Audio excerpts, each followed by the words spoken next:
Allahu Allahu Allahu Allah Allahu Allahu Allahu Allah. Bismillahirrahmanirrahim. Bapak Ibu jamaah kajian malam Rabu Jelang Takwa, kaum muslimin muslimat, kaum mukminin wal mukminat. Assalamualaikum warahmatullahi wabarakatuh.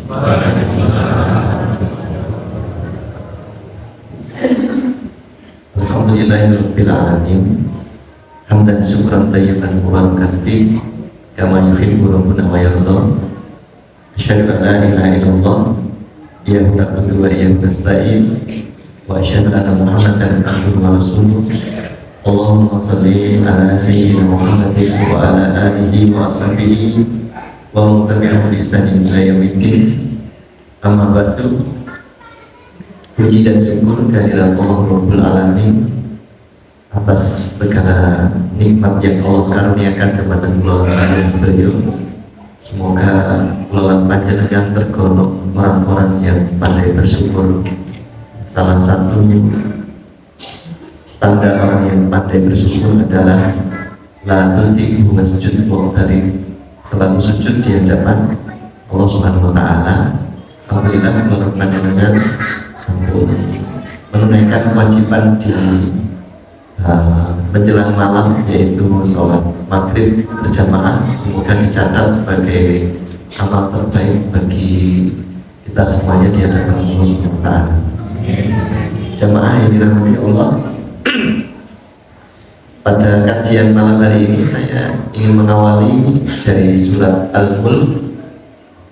Allah Subhanahu wa taala berfirman, Alladzi khalaqal mauta wal hayata liyabluwakum ayyukum ahsanu amala. Allah menjadikan hidup dan mati. Alladzi khalaqal mauta wal hayata, Allah itu menjadikan hidup dan mati itu untuk menguji ahsanu amala, siapa yang terbaik amalnya, siapa yang terbaik amalnya, siapa yang terbaik pekerjaannya, siapa yang terbaik perbuatannya. Karena tujuan penciptaan kita, tujuan penciptaan manusia tidak ada lain kecuali untuk mengabdi, untuk mengabdi. Kalau di dalam surat Az-Zariyat, A'udzubillahi minasyaitonir rajim, wa ma khalaqtul jinna wal insa illa liya'budun. Tidaklah aku ciptakan jin dan manusia kecuali untuk beribadah atau mengabdi kepada Allah Subhanahu wa taala. Maka Allah ciptakan hidup dan mati, ada yang hidup, ada yang mati, dan seterusnya. Ahsanu amala, siapa yang terbaik amalnya. Kemudian lanjut ke surat Al-Asyr yang sudah kita hafal, sampul kelola-kelolanya dengan hafal standar. A'udzubillahi minasyaitonir rajim, wal asyri innal insana lafi khusrin illal ladzina amanu wa amilus shalihat. Allah bersumpah bahwa manusia semuanya rugi kecuali yang amanu wa amilus shalihat, yang beriman lantas imannya itu diwujudkan dalam bentuk amal soleh, dalam wujud pekerjaan. Kemudian di ayat yang lain Allah Subhanahu wa taala berfirman, man amila shalihan min zakarin aw unsa, barang siapa yang berbuat baik, amilan shalihan, berbuat amal soleh, min zakarin aw unsa, laki-laki maupun perempuan, wa huwa mu'min, sedangkan dia beriman kepada Allah, fala nuhyiyannahu hayatan thayyibah, maka akan aku perbaiki kehidupannya. Kemudian di dalam surat Al-Kahfi ayat yang terakhir Allah juga berfirman,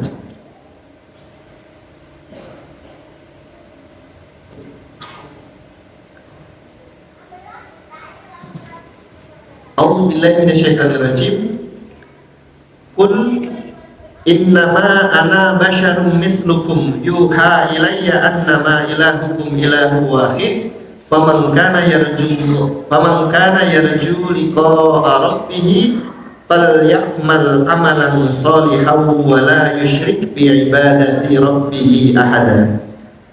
Allah Subhanahu wa taala berfirman, katakan wahai Muhammad, sesungguhnya aku ini hanya seorang manusia seperti kamu yang telah menerima wahyu bahwa sesungguhnya Tuhan kamu adalah Tuhan yang Maha Esa.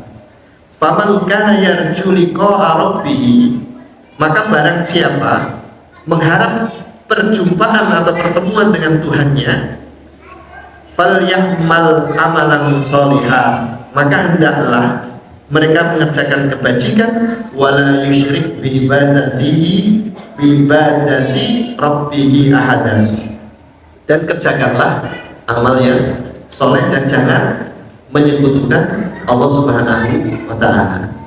Jamaah yang dirahmati Allah Subhanahu wa taala, dari beberapa ayat tadi maka Allah menghendaki kita untuk berbuat amalan solihah, untuk berbuat amal soleh, untuk bekerja.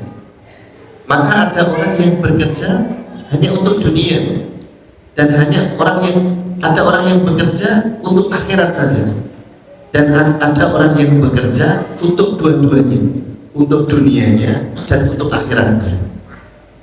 Maka di dalam surat Hud dalam Al-Quran Allah berfirman, barang siapa yang mencari kehidupan dunia, Allah akan kasih, Allah akan kasih. Barang siapa yang mencari kehidupan akhirat, Allah akan kasih juga. Dan barang siapa yang mencari kedua-duanya pun juga Allah akan berikan. Maka ini adalah pilihan. Ini adalah pilihan. Dan tentunya orang yang beriman akan memilih pekerjaan yang menghasilkan banyak, yang menghasilkan sesuatu yang luar biasa, sesuatu yang luar biasa. Dan kita ketahui bersama Yun Pamunten, seperti kados kula panjenengan ini kan pekerjaannya berbeda-beda. Ada yang pengangguran, pekerjaannya pengangguran. Kalau itu pekerjaan betul pengangguran itu. Pekerjaan, buktinya ya sukses itu Pak. Kalau itu kita ngulon betul jelas ya, ijik iso ngopi, ijik iso ngerokok, itu namanya pekerjaan. Ada yang pekerjaannya petani, ada yang pekerjaannya pedagang, ada yang pekerjaannya macam-macam sebagaimana Allah sebutkan dalam Al-Quran. Dan sungguh pekerjaan kalian berbeda-beda, beda-beda. Nah, nyun ngapunten, ketika kula panjenengan melihat bahwa pekerjaan itu berbeda-beda, nyun ngapunten, hasilnya beda-beda betul. Enten sing kerja esuk tekan sore, namung angsal 5.000 Pak. Iku dodol napa kira-kira? Esuk makan esuk subuh, mulai maghrib Pak, namung angsal 5.000. Iku pekerjaan apa? Utawi kecing-kecing tekan sonten enten Pak sing angsal kali doso, saya ketemu dan seterusnya. Ini buat berbicara tentang barokah Pak. Kita bicara hasil dulu Pak. Enten Pak sing kerja sajam niku 75 juta. Enten ya Pak. Rampok kan itu Pak. Rampok Pak itu kerja. Tapi enten Pak. Ketika kula nyun saya sinau enten Jogja niku gadah rencang Pak. Dia seorang konsultan teknik sipil Pak. Konsultan teknik sipil pembangunan Pak. Itu sekali memberikan konsultasi 1 jam itu 75 juta Pak. Gajinya 75 juta. Jadi kamu jenengan sakit menghitung nih, sehari dapat berapa? Ada orang yang bekerja siang malam Pak. Siang malam bekerja dan seterusnya. Ini buatan suge-suge, ya tidak berhenti Pak. Maka pekerjaan itu beda-beda Pak, hasilnya juga beda-beda. Karena pekerjaan itu juga beda-beda, hasilnya beda-beda. Dan saya belum membahas tentang pekerjaan dan gaji. Mengenai jenengan lebih paham. Saya hanya ingin membahas tentang amalan solihah, amal soleh. Amal soleh itu kan banyak Pak. Amal soleh itu berbeda-beda. Bahkan Kanjeng Nabi itu ketika ditanya oleh sahabat, itu jawabnya beda-beda kadang, Pak. Ya Rasulullah, amal apa yang dicintai Allah? Amal apa yang paling baik? Amal apa yang paling utama? Itu kadang kalau bertemu dengan sahabat yang lain, jawabnya beda, Pak. Jawabnya beda. Oh, yang terbaik ini, yang terbaik itu, dan seterusnya. Ya, terutama yang pernah kami bahas juga, ada amalan yang terbaik yang dicintai Allah. Apa itu? As-sholatu ala waqtiha. Kemudian apa ya Rasulullah? Birrul walidain. Kemudian apa ya Rasulullah? Jihad fi sabilillah. Dan kalau dilanjutkan, Rasulullah akan menjelaskan banyak. Akan menjelaskan banyak sekali. Dan di waktu yang lain Rasulullah ditanya, tapi jawabnya berbeda. Ada yang berbeda, Pak. Kemudian ulama mengkaji kenapa Rasul menjawab berbeda. Salah satunya disesuaikan dengan yang bertanya. Oh kalau orang seperti ini kan begitu, ini dikasih puasa aja pasti bagus ini, betul Pak. Ini kalau dikasih puasa pasti puasanya bagus, gitu Pak. Kalau istilah bahasa kita, wallahu a'lam ya. Oh orang seperti ini kalau dikasih sholat pasti sholatnya bagus, Pak. Seperti manusia gitu ya Pak. Datang tenjenengan Pak nyuwun pekerjaan, betul. Gitu. Oh orang seperti ini saya jadikan guru kita patut, betul ya Pak. Orang seperti ini dijadikan nama petani kita patut model-model gitu ini. Orang seperti ini jadikan pedagang kita sukses nih. Kan ngoten ya, Pak. Karena orang itu punya kemampuan dan potensi masing-masing. Tidak bisa disamakan, Pak. Tidak boten saged disamakan. Nah, menawi kula panjenengan gadah putra sekawan, berbeda-beda, Pak. Enten sing cita-citane pengen dados niki dan seterusnya. Maka ulama menyatakan bahwa kenapa Nabi kadang menjawab beda-beda, salah satunya karena beliau melihat kondisi sahabat itu berbeda-beda. Jamaah yang dirahmati Allah SWT, amal itu berbeda-beda. Ada sholat, ada puasa, ada sedekah, ada sholat malam, ada zikir, ada baca Quran dan sebagainya. Jamaah yang dirahmati Allah, pripun carane kesane kelolaan panjenengan itu konsisten Pak dalam menjalankan itu semuanya. Allah menyampaikan bahwa tadi sebutkan siapa amal yang terbaik. Maka dulu ada orang yang bertemu dengan Rasulullah menyampaikan, ya Rasulullah saya akan puasa terus, saya akan sholat malam terus, saya akan begini terus. Itu disalahkan sama Rasulullah SAW. Tidak boleh, ada hak ini, ada hak itu dan seterusnya. Maka ngapunten, ulama panjenengan itu harus pandai memilih Pak, amal soleh yang seperti apa yang harus kita jalankan.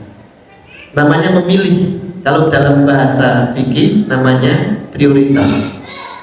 Mana yang harus didahulukan dan mana yang harus ditinggalkan. Mana yang harus dipentingkan dan mana yang harus tidak dipentingkan. Mana yang wajib, mana yang sunnah. Kados kalau saat ini pun mau sering matur, banyak orang yang ribet dengan sholat tarawih, Pak.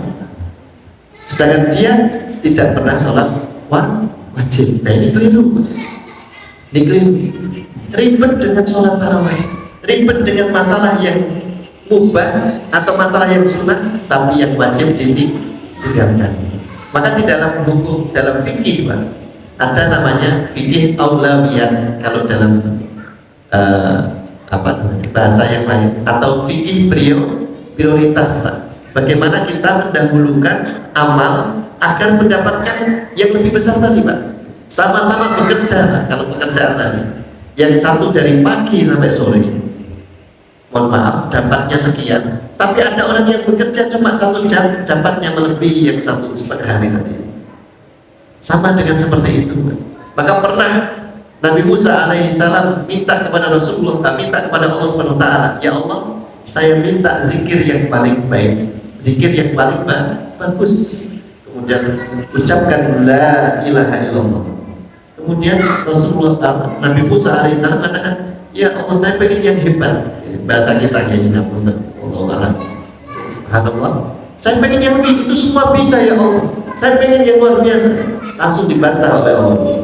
Hei Musa, Seandainya engkau ucapkan la ilaha illallah sekali saja, kamu letakkan di satu timbangan, kemudian langit bumi kamu letakkan di timbangan yang lain, maka akan lebih berat kalimat la ilaha illallah. Afdhalu dzikri fa'lam annahu la ilaha illallah. Sebaik-baik zikir adalah la ilaha illallah. Maka Rasulullah SAW ketika mengutus sahabat Mu'adz radhiyallahu anhu untuk jihad, untuk perang, untuk mendakwai seseorang, maka yang pertama kali diajarkan adalah la ilaha illallah. Bukankah orang itu kalau masuk Islam yang diucapkan pertama kali ini sebelum sholat, sebelum zakat, sebelum puasa, sebelum haji, bukankah kita disuruh bersaksi asyhadu alla ilaha illallah Muhammadur Rasulullah? Ini jadi di dalam beramal kelolaan panjenengan jangan sampai tergelincir, Pak. Karena kata Al-Imam Ibnu Jauzi dan Ibnu Qayyim juga beliau mengatakan, Al-Imam Ibnu Jauzi rahimahullah ta'ala juga begitu dalam kitabnya Talbis Iblis. Maka beliau mengatakan iblis akan menjerumuskan seorang hamba untuk mementingkan ibadah-ibadah yang tidak penting. Dia sibuk dengan ibadah-ibadah yang kurang penting dan meninggalkan ibadah yang penting. Dia sibuk dengan ibadah-ibadah yang kurang bermanfaat dan meninggalkan ibadah yang bermanfaat. Dia sibuk dengan yang mubah, meninggalkan yang sunnah. Dia sibuk dengan yang sunnah, meninggalkan yang wajib. Maka penting untuk kelolaan panjenengan pahami agar kita nanti tidak keliru, Pak. Agar tidak keliru. Kenapa, Pak? Karena kita punya kemampuan terbatas. Usia juga terbatas, gitu Pak. Waktu juga terbatas, gitu Pak. Waktu terbatas, usia kita mau segede. Tidak saya mau tua, sabun karek sintik, umbahane cimukai. Ngerti kok Pak? Nggih Pak. Ini maksudnya itu. Sabun karek sintik, umbahane cimukai. Umure karek sintik, dosane ijek akeh. Ngerti nggih Pak? Nggih. Ubahan karek sintek kan apa? Kuare. Sabun karek sintek ubahan ijek oke. Umur karek sintek dosane tesih akeh. Nah ini Pak. Maka kita keluar panjang harus pandai-pandai untuk mensiasati, bukan mensiasati Pak. Memahami amalan apa yang harus didahulukan dan amalan apa yang harus dipentingkan terlebih dahulu. Maka ada yang namanya apa Pak? Kalau dalam bahasa fikih prioritas, mana yang harus didahulukan. Nah, fikih ini mengajarkan teman-teman kelolaan panjenengan bagaimana meletakkan sesuatu yang harus diletakkan di awal, jangan di akhir. Mana yang harus didahulukan dan mana yang harus dipentingkan terlebih dahulu.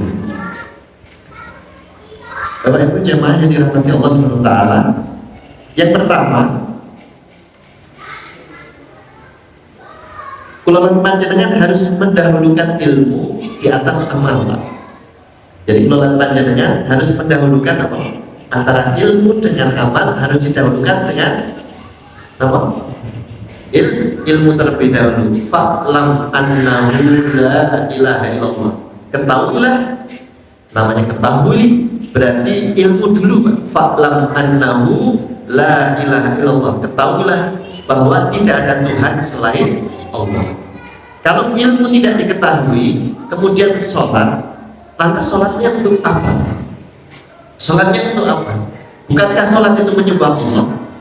Maka kelolaan panjenengan butuh paham dulu bahwa sholat itu menyembah Allah. Orang sholat itu untuk menyembah Allah, bukan yang lain, Pak. Maka pernah ada orang yang bertanya, Pak, orang Islam itu gimana? Tidak benci dengan berhala, benci dengan batu, benci dengan pohon, tidak boleh menyembah benda-benda. Kok dia pergi ke Ka'bah menyembah batu? Karena Ka'bah itu cuma batu. Okay? Nah, kalau ini tidak dipahami, maka akan tersesat Pak nanti. Nanti akan maghdub sama zalim. Okay? Dalam surat Al-Fatihah, ghairil maghdubi alaihim walau dhalim. Jangan menjadi orang yang dimurkai dan jangan menjadi orang yang tersesat karena tidak tahu ilmunya dulu. Maka ilmu harus didahulukan daripada amal. termasuk juga contohnya ini. Contohnya orang yang gemar melakukan perbuatan sunnah tapi meninggalkan apa? Ilmunya, meninggalkan menuntut ilmu misalnya.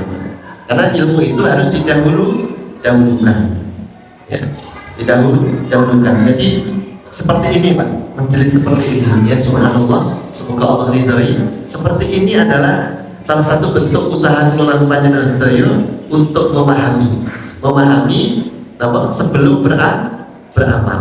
Maka Allah Rasulullah SAW bersabda, "Mayyuridillah khairan yufaqihu fiddin."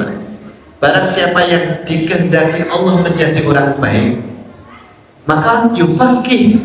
Faqih itu orang yang paham tentang agama, maka dia akan dipahamkan dalam agamanya. Dari mana kita akan paham agama kalau tidak mau mendengar? Dan dari mana kita mau mendengar kalau tidak bisa hadir di majelis? Tidak mau hadir ke majelis. Kalau dalam istilah yang lain ke sekolah. Karena sekolah itu mendengar di majelis-majelis ilmu, baik di formal maupun di kajian-kajian. Jadi seseorang akan menjadi baik tatkala dia mau mendengar. Oleh karena itulah kita harus banyak-banyak menuntut ilmu sebelum beramal. Siapa golongan yang banyak amal tapi tidak punya ilmu, Pak? Nasrani, Pak. Orang Nasrani, orang Kristen, Pak.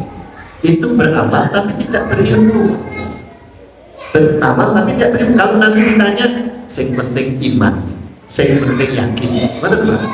Dia banyak amal, Pak. Maka ketika di debat, kenapa Tuhannya 3? Enggak, Tuhannya enggak 3, tapi 1. Ya, kok iso? 1 tapi 3. Yang penting iman. Nah, itu Pak, tidak bisa. Betul sakit, Pak. Nah, orang Nasrani itu juga beramal, Pak, tapi mereka tidak berilmu. Beda dengan orang Yahudi. Orang Yahudi itu banyak ilmunya, Pak, tapi tidak beramal. Maka dua-duanya dilaknat oleh Allah. Ghairil maghdubi itu orang Yahudi, waladhdallin itu orang Nasrani. Maka kita berdoa, ihdinas siratal mustaqim. Tunjuki saya ya Allah jalan yang lurus, siratal ladzina an'amta alaihim, yaitu jalannya orang-orang yang Kau beri nikmat, para nabi, rasul, ya, para sahabat dan seterusnya. Orang-orang yang mengikuti beliau, bukan ghairil maghdub, jalannya orang yang dimurkai dan tersesat.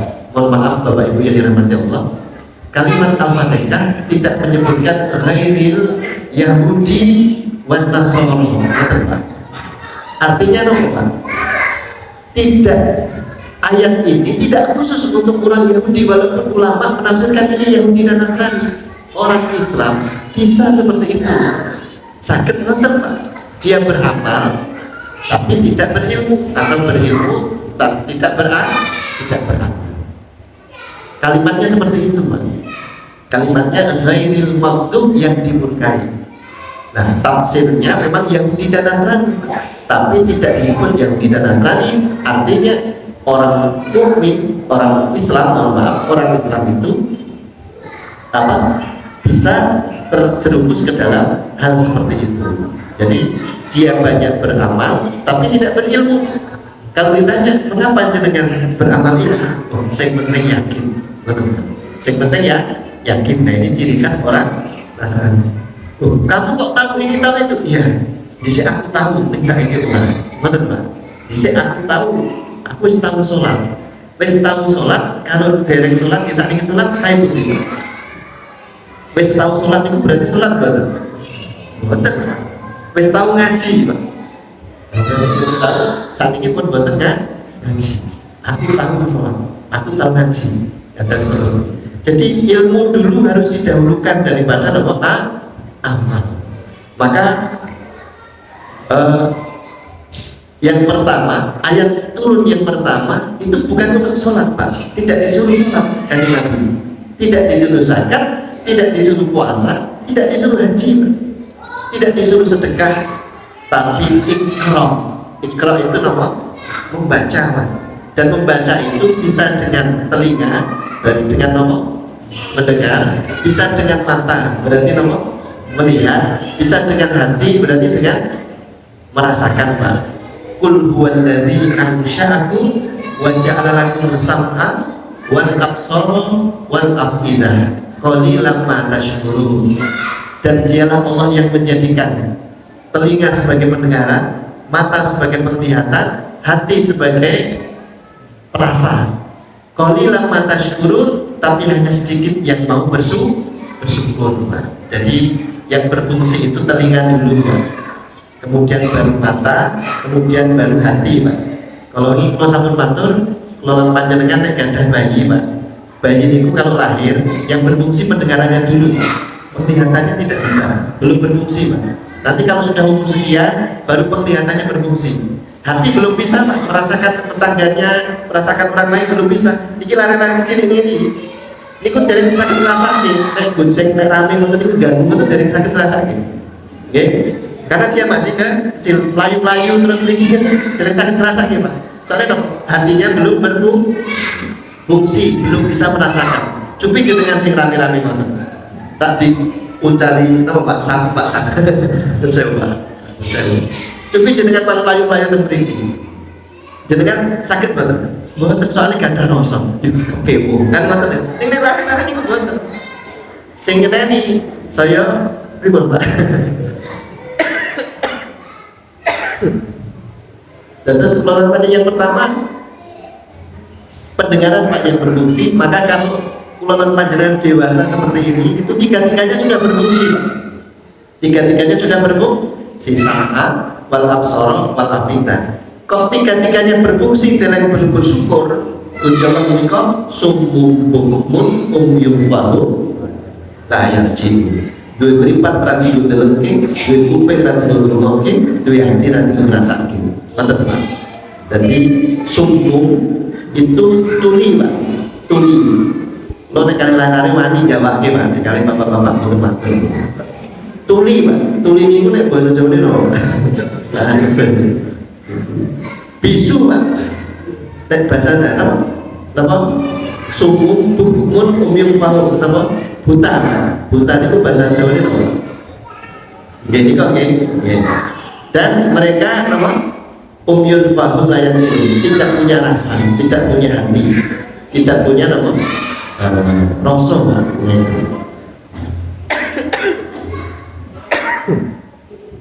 Jadi yang pertama ilmu, dan ilmu akan didapat lewat mendengar. Kan maka banyaklah memberi nasihat Pak. Suami memberi nasihat sama istri, istri mengingatkan Pak. Beda bahasa dengan kamu. Suami menasihati Pak. Istri mengingatkan suami untuk menasihati loh. Karena arijalu kawa muna ala nisa. Laki-laki adalah pemimpin. Jadi nek bapak-bapak niku Bu, rene sing tak kandhani niku Pak. Nek ibu Pak dengan teman legari ajeng matur. Matur Bu. Amun nek Pak Rene saya tak kandhani. Ngeten nggih Bu nggih. Nun sewu ini bukan merendahkan, memang posisinya begitu. Nggih. Ibu-ibu nggih ngoten nggih Bu. Pak nyambutan sekedap kula badhe matur. Ngoten nggih. Ada di sini ini tak ada ini, hanya kalian tuh. Nek bapak-bapak, waktu sakit tuh, ini saya.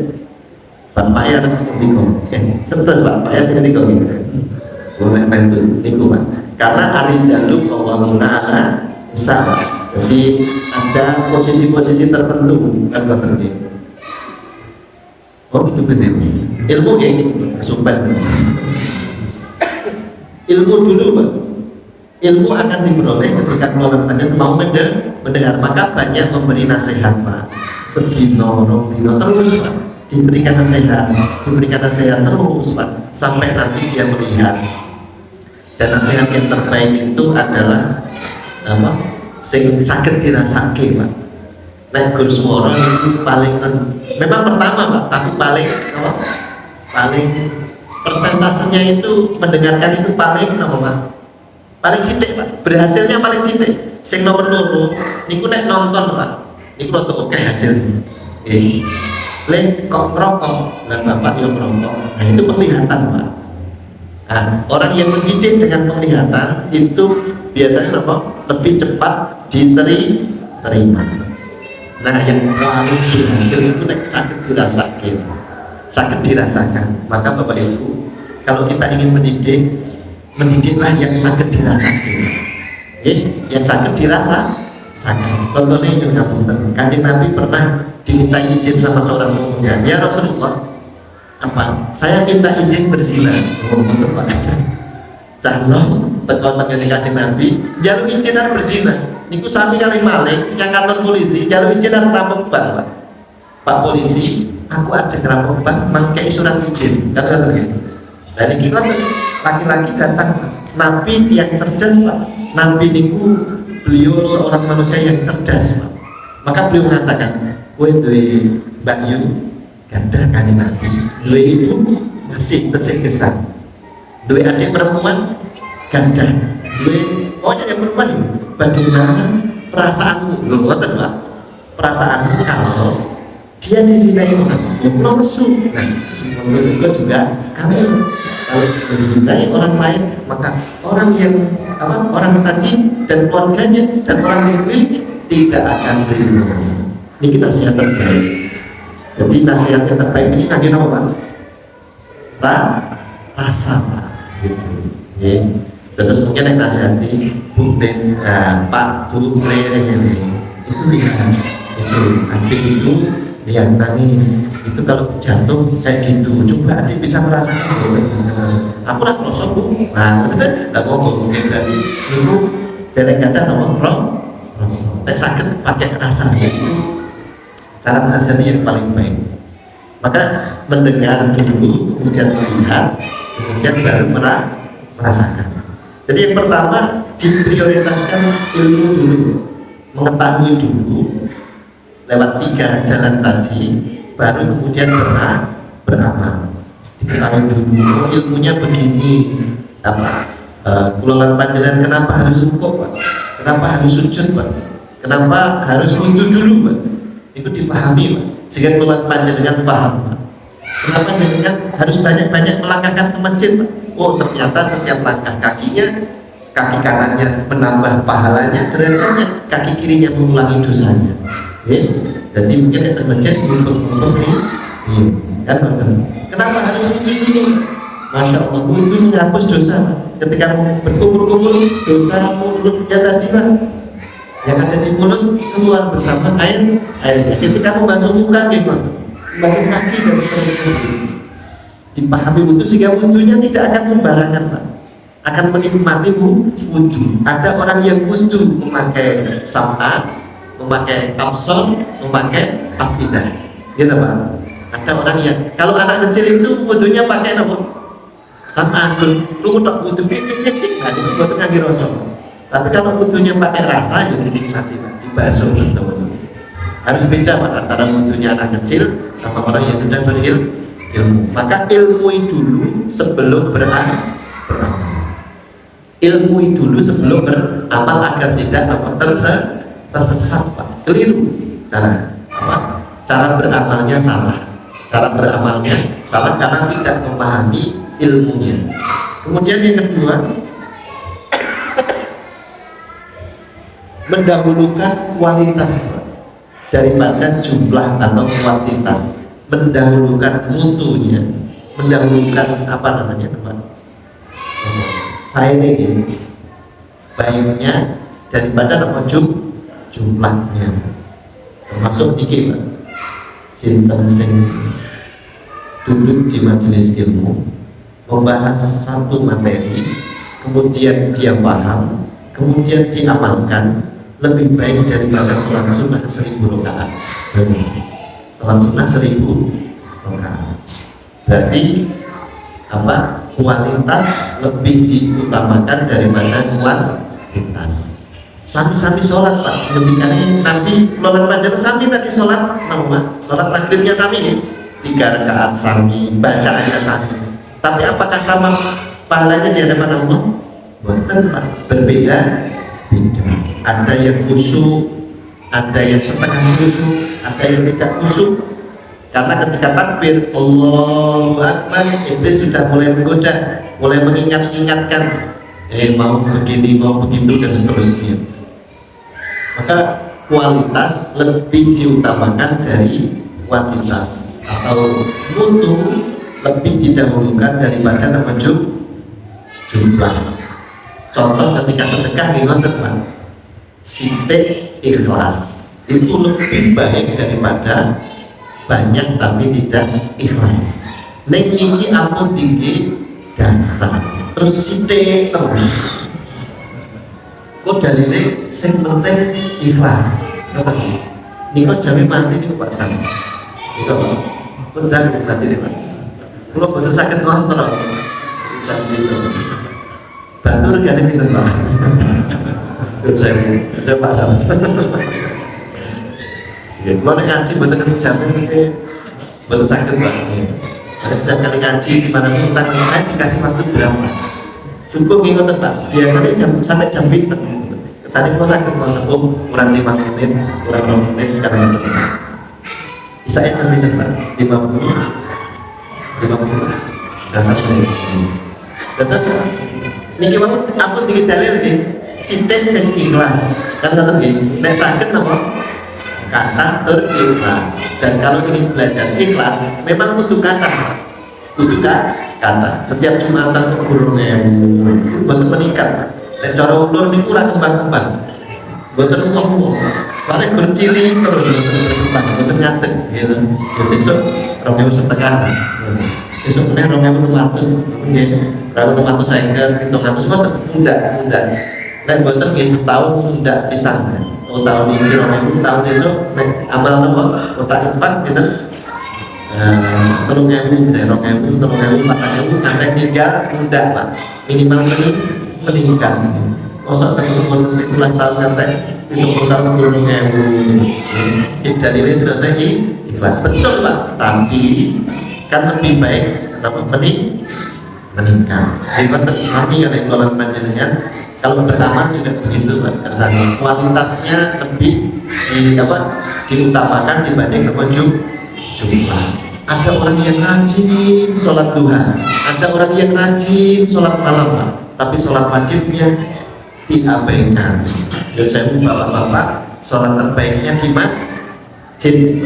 masjid itu sholat terbaik. Nah yang terdiri setunggal, nah yang termasjid itu likur Pak. Berarti jenengan sholat itu likur dino enten griya padha karo jamaah enten masjid sekali. Jenengan sholat maghrib 17 enten griya 17 dino dari sebulan. Itu padha karo sholat maghrib pisan enten masjid. Nah itu harus didahulukan. Sambung karek sithik umbahan ije oke kan ngoten nggih Pak. Terus dipentingkan apa? Kualitasnya. Pokok sing wajib diperbaiki terus Pak. Diperbaiki terus ya. Yang wajib itu nopo? Yang wajib itu kalau ibadah di sholat. Kalau dalam urusan keluarga ya suami menafkahi istri. Karena ngerti Pak, menafkahi istri, menafkahi anaknya. Kadang syukuran karo kancane sate Pak. Ini kok nih bojone tempe goreng. Nah itu kan mengutamakan yang lain. Syukuran kali nek jagungan kali koncone iso 2 jam 3 jam, nek jagungan karo bojone pinten menit Pak? 10 menit. Ibu-ibu pernah diajak jagungan sampai malam sampai jam 1 begadang ngoten. Ini nek jagungan enten rondo bisa tekan subuh. Kan curhat itu yang boleh sampai malam sinten? Begadang itu begadangnya sinten? Yang boleh suami dan istri. Ini nek jempol rondo wis kok esuk to. Gitu Pak. Nek mboten teko esuk kan mboten rondo. Jadi kadang-kadang sholat panjang mementingkan sesuatu yang apa? Yang ubah, melalaikan yang wajib. Itu melalaikan yang wajib. Niki kemudian yang lain mendahulukan yang wajib dan dibandingkan yang sunnah. Terus ampun dilalaikan yang wajib, kemudian malah justru menginginkan yang sunnah. Ampun atas lain itu. Karena ini nanti akan mempengaruhi amal soleh. Kemudian yang lain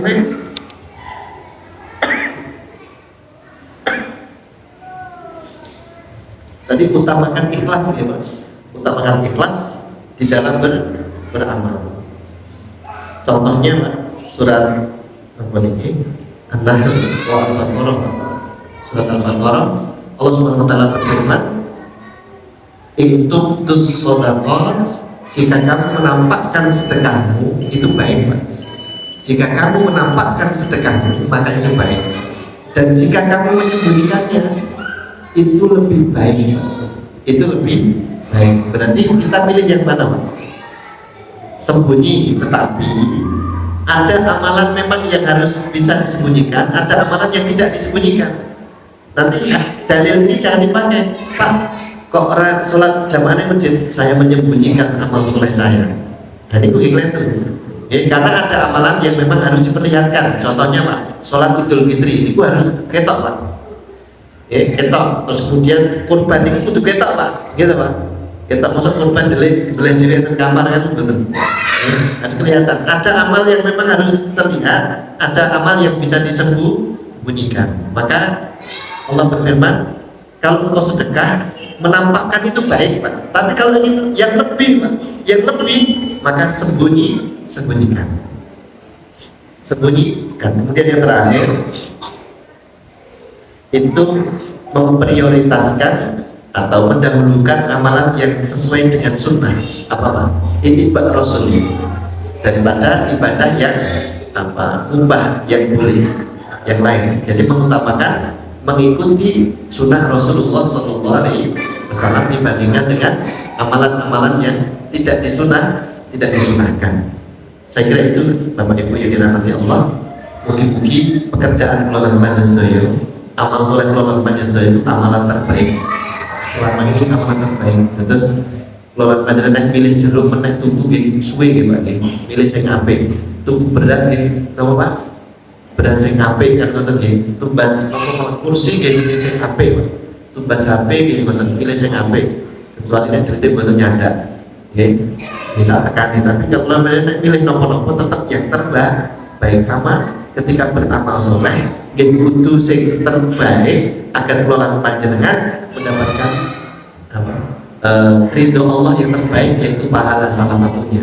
Walaupun kita beramal bukan untuk mencari pahala, mencari ridho Allah, tapi salah satu akibat dari amal soleh adalah mendapatkan pahala yang terbaik. Karena tadi sabun karek sidik, umbahan ije, tapi kemampuan manusia terbatas, kemudian umurnya juga semakin berkurang dan seterusnya. Mungkin kalau panjenengan mengamalkan amalan-amalan yang pilihan, amalan-amalan yang baik, amalan-amalan yang terbaik, sehingga akan mendapatkan pahala yang terbaik di sisi Allah Subhanahu wa taala, sebagaimana dikatakan Allah dalam surat Al-Kahfi, barang siapa yang ingin berjumpa dengan Allah, maka hendaklah amalan solihan, mengerjakan amal soleh, dan amalan itu semoga amalan terbaik. Karena yang maha penting pun subhanallah wa bihamdika asyhadu an la ilaha illa anta astaghfiruka wa atubu ilaik wa akhiru da'wana alhamdulillahi rabbil alamin. Yang maha penting. Assalamualaikum warahmatullahi wabarakatuh.